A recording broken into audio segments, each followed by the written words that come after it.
Hello everyone, welcome! Today I have for you a fun card idea with a background filled with bees. I saw this idea on an Instagram reel. It was a pottery video and they were decorating a plate, and I thought it was a great idea. I will leave the link to the reel in the description below.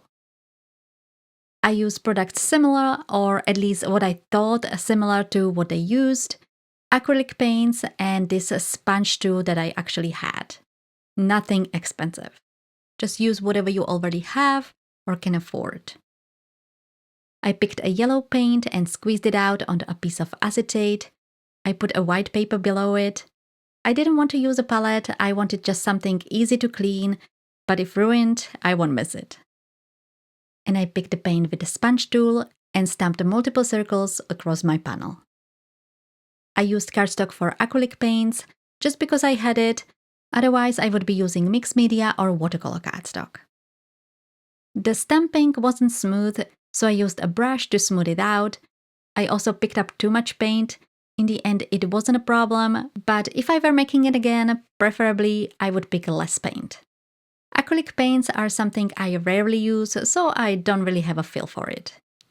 But as I said, it worked out in the end. For this project, you don't have to be an expert. I didn't want to overfill the background, so I stamped only 6 circles because I will be drawing dash lines in between and wanted to have some space. I was thinking about using the acrylic paint for the black details, but then I decided to use black alcohol marker and fine liner as it was easier.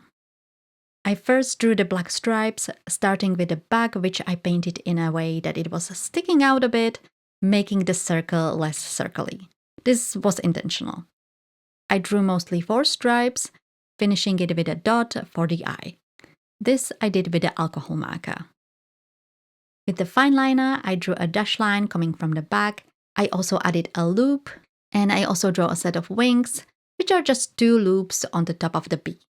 And this process I repeated on each of the circles.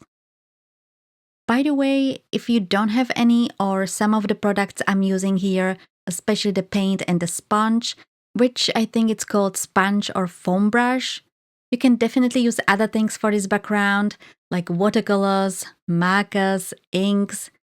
You can draw circles and color them in, or if you have, you can use a circle stencil or stamps. You definitely don't have to use the acrylic paints and the sponge tool and achieve the same result. I was going to add additional bees, but before that, I removed the washi and die cut the panel using a stitched rectangular die. This step is completely optional.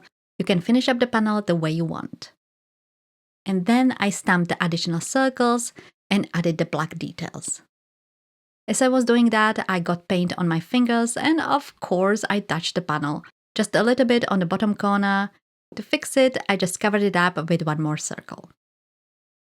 The background looks nice, but as I was making it, I thought that there are too many empty spaces, so I took the alcohol marker and added clusters of dots here and there. It's not necessary, but I do like the result. For the greeting, I picked a happy birthday sentiment that I heat embossed.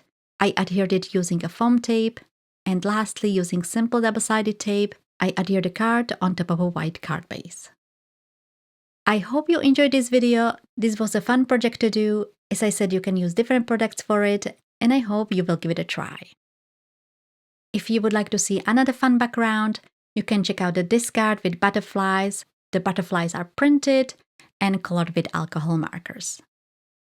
Thank you all so much for watching, and I will see you in my next video.